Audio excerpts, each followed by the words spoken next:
While everyone wants to have a fun 4th of July, it's just as important to have a safe 4th of July as well.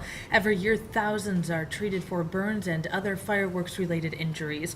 Franciscan St. Elizabeth Health occupational therapist Regina Pilotte is here this morning with some safety tips if you plan on setting off fireworks for the 4th. Thank you so much for joining us this morning. Let's talk a little bit about what is the most common injuries we see this time of year. Typically what we see are burns. That's the number one injury, and typically the injuries are to the hands, the eyes, or the legs. What causes these injuries? Is it just people not being aware of themselves, their surroundings, or maybe just not being as safe as they probably should be? Right.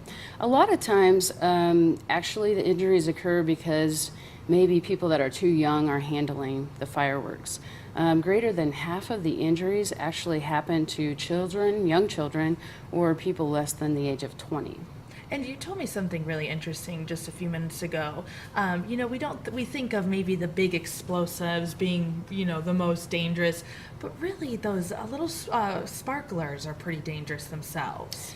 Most of the injuries actually occur with sparklers, bottle rockets, and firecrackers. But sparklers we typically think of as very innocuous fireworks. I mean, we don't feel that they're dangerous, but they actually burn at temperatures of greater than 1,000 degrees. And before we start, celebrating this weekend, and maybe people are already celebrating the 4th of July as early as today, but what could we do to prepare, ourselves from not becoming one of these victims? Right. Really think about where you are when you're setting off these fireworks. You should be in a level area away from homes or vehicles or other flammable materials. Make sure that you're wearing closed-toed shoes and possibly even eye protection.